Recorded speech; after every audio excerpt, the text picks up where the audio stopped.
खनन माफिया बना मौत का सौदागर। सड़क हादसे में एक की मौत, कई घायल। आरोपी हुआ मौके से फरार। सुल्तानपुर जिले के जयसिंहपुर थाना क्षेत्र से एक दर्दनाक और झकझोर देने वाली घटना सामने आई है, जहां दबंग खनन माफिया की बेकाबू गाड़ी ने सड़क किनारे खड़े लोगों को कुचल डाला। हादसे में एक युवक की मौके पर ही मौत हो गई और 5 लोग गंभीर रूप से घायल हो गए। घटना शुक्रवार को जयसिंहपुर के बजना गांव के पास उस समय हुई जब कीचड़ में फंसे एक ट्रक को जेसीबी से निकाला जा रहा था। तभी तेज रफ्तार से आए एक 4 पहिया वाहन ने वहां खड़े लोगों को बेदर्दी से रौंद डाला। हादसे में बजना गांव के निवासी LIC अभिकर्ता चंदन शर्मा की मौके पर ही मौत हो गई। चंदन अपने परिवार का इकलौता चिराग था। इस दुर्घटना ने उसके पूरे परिवार को गहरे शोक में डुबो दिया। घटना को 4 दिन बीत चुके हैं, लेकिन अब तक नामजद आरोपी फरार है। परिजनों का आरोप है कि FIR दर्ज होने के बावजूद पुलिस की कार्रवाई बेहद धीमी है। वहीं स्थानीय पुलिस का कहना है, परिजनों से स्टेटमेंट लिया है। सोमवार को दिए गए बयान में कोतवाल जयसिंहपुर ने अभियुक्तों की गिरफ्तारी के प्रयास में लगे होने की बात कही थी। FIR दर्ज कर ली गई है और अभियुक्तों की गिरफ्तारी के प्रयास जारी हैं। आज पीड़ित परिवारों से मिलकर उन्हें भरोसा दिया गया है कि 2 घंटे के भीतर JCB व अभियुक्तों को पकड़ लिया जाएगा। वहीं पुलिस की निष्क्रियता से आहत परिजनों ने अंतिम संस्कार तक करने से इनकार कर दिया। उनका कहना है कि जब तक दोषी गिरफ्तार नहीं होंगे तब तक चंदन की चिता नहीं जलेगी। हमें न्याय चाहिए, बेटा गया है, अब जवाब चाहिए। ब्यूरो रिपोर्ट, राष्ट्र सर्च न्यूज दिल्ली, देश की आवाज़। नमस्कार साथियों, मैं राष्ट्र सर्च न्यूज सुल्तानपुर से ब्यूरो चीफ कमल नैनम तिवारी। सुल्तानपुर के बजना जयसिंहपुर थाना अंतर्गत एक स्थान है बजना। पिछले 2-3 दिनों से एक रोड एक्सीडेंट बड़ा ही चर्चा का विषय बना हुआ है, जिसमें एक घर के इकलौते चिराग की जान चली गई है। हम पीड़ित परिवार के घर आए हैं। घटना क्या हुई, कैसे हुई, हमारे साथ नवयुवक के चाचा जी हैं। हम जानते हैं कि ये हृदय विदारक घटना किस तरीके से घटी और घटना का जो सामने प्रस्तुत हो रहा है दृश्य, उसका क्या वास्तविक रूप है और घटना को लेकर के परिवार के लोगों का क्या कहना है। जी, आपका शुभ नाम भैया? सर, मेरा नाम देवी प्रसाद शर्मा है। मैं जो लड़का को घटना हुई जिस लड़के की, उसका चाचा हूँ जी। मैं ग्राम बजना, पोस्ट भोईपुर, जिला सुल्तानपुर का निवासी हूँ जी। सर, वो मेरा भतीजा था जी। चंदन शर्मा, जिसकी मृत्यु हुई है जी। सर, उसमें हुआ क्या कि यहाँ 1 अगस्त को हमारे यहाँ भंडारा चल रहा था, यहाँ स्थान पे शंकर जी का।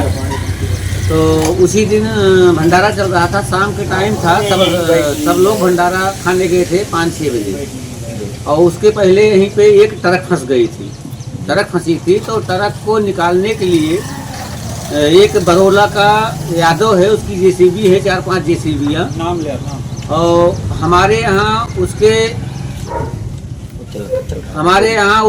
वो FIR कापी ले आओ, यही है।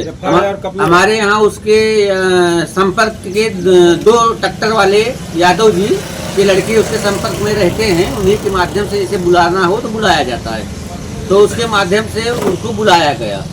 वो लेके JCB आया, वो अपना गाड़ी को निकाल रहा था इधर उधर पूरा। उसके बाद 1.5 घंटा तक अपना किया, अपना जो भी था।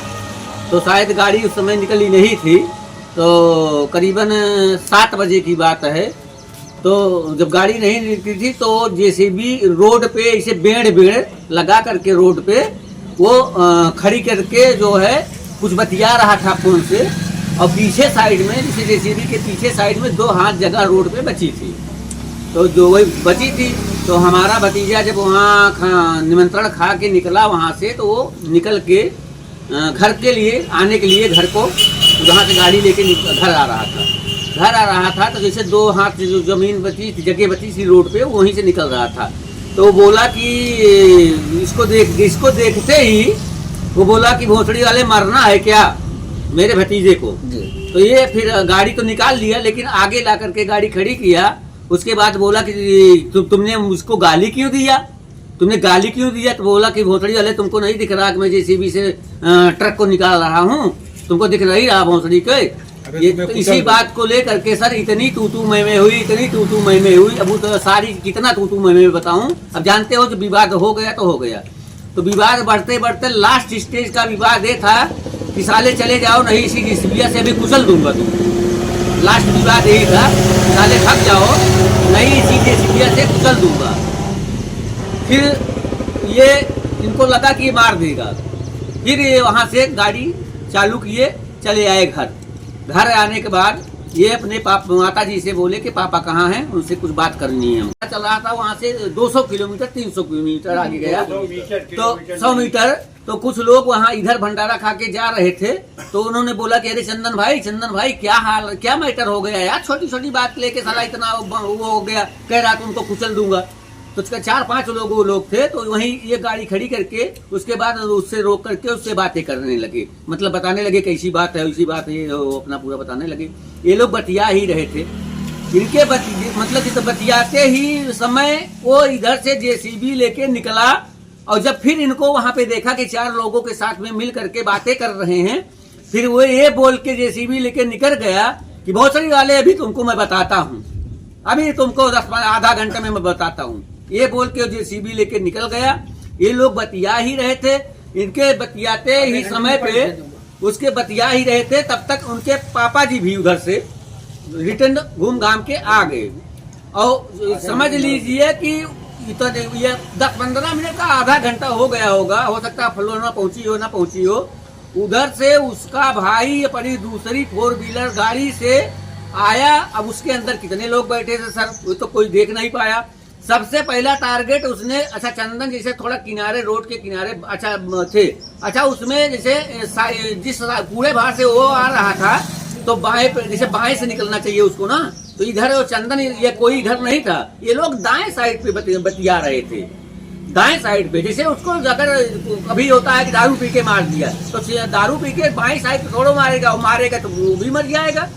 तो वो उधर से आया, उसके बाद जो है सबसे पहले चंदन को मारा, चंदन को ऐसे मारा, ऐसे चंदन धड़ाक से ऊपर गए, ऊपर से जाके आए, ऐसे गिरे धाम। तो चंदन तो नॉन स्पॉट वहीं खत्म हो गए। लेकिन उसके बाद फिर उसने बैक किया, और उसके बाद दोबारा बैक करके मारा, तो जितने लोग थे सबको मार के उसके बाद वो निकल के सीधा भाग गया। लगभग कई लोग घटना में घायल हुए। घटना में सर 3 और 2 5, 1 6, 7-8 लोग सर, उसमें 7-8 लोग घायल हैं। चलिए, ज्यादा नाजुक स्थिति में कौन रहे? ज्यादा नाजुक में से सबसे ये तो नॉन स्पॉट हो गए। उसके बाद राजू सिंह धूधू के हैं जी, उनकी ज्यादा नाजुक स्थिति है जी। एक यादव हैं इंदर यादव, उनकी नाजुक स्थिति है। और एक यादव है, उनकी भी नाजुक स्थिति। उसमें 4 यादव हैं, 3 या 4 यादव हैं, एक पंडित है, एक ठाकुर और एक मेरा भाई। 3 ठाकुर, एक मेरा भाई भतीजा। अच्छा, अभी तक प्रशासन के द्वारा आप लोगों को क्या आश्वासन दिया गया या प्रशासनिक क्या कार्रवाई हुई?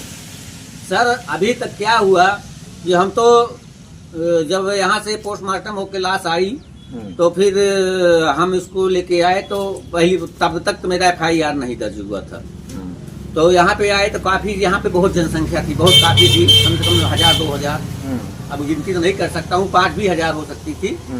सबने हमको बोला कि आप रोड पे रख के रोड जाम कर दीजिए। लेकिन हम प्रशासन के साथ चलने वाला आदमी हैं। हमने कहा कि हम रोड को नहीं जाम करेंगे, हम शासन के साथ चलेंगे। जब शासन हमको न्याय नहीं देगा तो हम तो लास्ट चारा है रोड जाम करना। रोड जाम करके किसी को दुखी नहीं करेंगे। हम बॉडी को लेके सीधे घर चले गए। फिर घर पे बॉडी हमारी रखी गई। फिर अभी हम ये कह रहे हैं जैसे प्रशासन द्वारा अभी तक क्या कार्रवाई हुई? प्रशासन द्वारा अभी तक कार्रवाई क्या हुई कि जो मेन मुलजिम हैं, 3 को तो मैं नामजद किया हूँ, 2 को संदिग्ध में दिया हूँ, लेकिन अभी नामजद का हते पता नहीं है।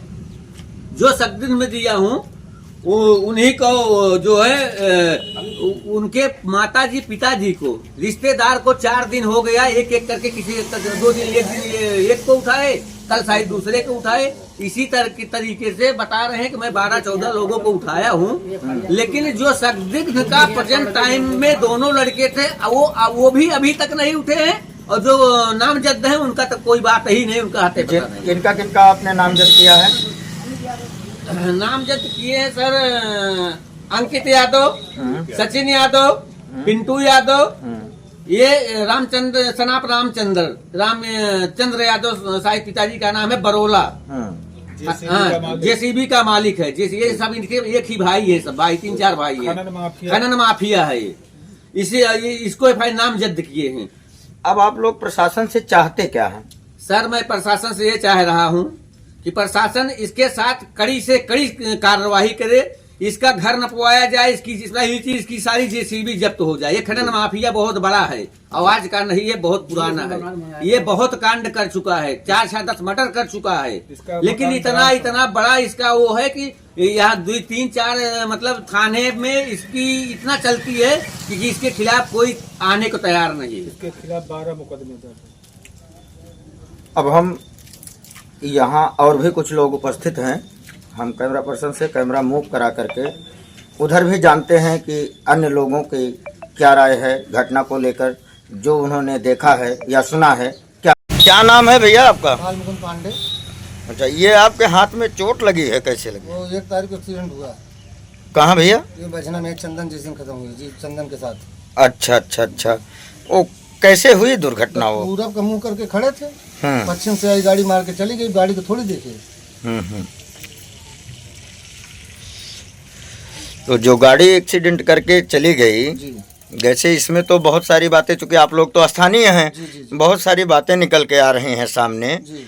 हत्या का या एक्सीडेंट। नहीं तो हत्या का तो प्रावधान तो था ही। क्योंकि अगर गाड़ी जब मारी है तो अगर मान लीजिए नशे में अगर चलाता होता तो लेके गड्ढे में गिर जाता जी। वो तो सीधा हम लोगों को 10-12 लोग वहाँ पर लगभग 25-30 लोग खड़े थे, लेकिन सब 10-12 लोग आ गए, 10-12 लोग को ही मार के चली गई गाड़ी। अच्छा। तो अगर हत्या का प्रावधान नहीं था तो वो तो अगर मान लीजिए अचानक होता तो इस प्रकार से तो वहाँ कई लोग खड़े रहे होंगे, कई लोग चोटिल हो गए हैं। 10-12 लोग तो बता ही रहे सर, 10-12 लोग चोटिल हुए हैं। अच्छा, ये तो बड़ी वारदात है। अभी तक प्रशासनिक कार्रवाई क्या हुई? कार्रवाई कर रहे हैं। अच्छा, आप लोग तो चूंकि जो है चोटिल भी हैं और घटना को देखे भी हैं, नजदीक से स्थानीय भी हैं, ऐसी घटना को लेकर के आप शासन प्रशासन से क्या मांग करना चाहेंगे? की मांग कर रहे हैं कि उनका घर गिरे, अच्छा। दोबारा ऐसा वारदात तो न करे, यही उम्मीद है शासन से। ठीक है। आपका? राजीव सिंह। ये आप चोटिल हुए थे, पिछले 2-3 दिन पहले कोई एक्सीडेंट हुआ था, उसमें आप चोटिल हुए थे। ये जो घटना हुई थी, ये कैसी घटना थी? इसमें तो जो है बड़ा मामला उभर करके सामने आ रहा है। ये एक्सीडेंट नहीं था, ये हत्या का प्रयास था जी। जानबूझकर हत्या की गई जी।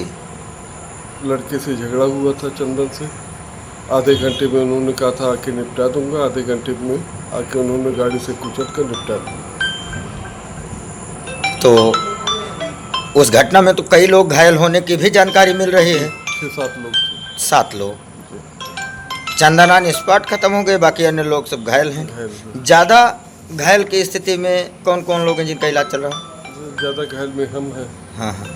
1-2 लोग और हैं। अच्छा। प्रशासन द्वारा अभी तक क्या कार्यवाही हुई? प्रशासन अपनी कार्रवाई कर रहा है। अच्छा, एक तो स्थानीय होने के नाते और दूसरे इस घटना में आप जो है, घटना आपके समक्ष हुई, सामने हुई, और घटना में आप चोटिल भी हुई है, तो इतनी बड़ी घटना को लेकर के आप क्या कहना चाहते हैं शासन से, प्रशासन से या सरकार से? हमारी यही मांग है कि जल्द से जल्द गिरफ्तारी हो और जैसे निर्दोष लड़का मारा गया उसी हिसाब से इनके ऊपर कार्रवाई। ऐसे ही अपने क्षेत्र व अपने आसपास की खबरों, देश दुनिया की ताज़ा तरीन सभी खबरों को देखने के लिए देखते रहिए राष्ट्र सर्च न्यूज़ चैनल। खबरों की लेटेस्ट अपडेट पाने के लिए हमारे चैनल को लाइक व सब्सक्राइब करना ना भूलें और कमेंट के द्वारा खबर के प्रति अपनी राय जरूर दें।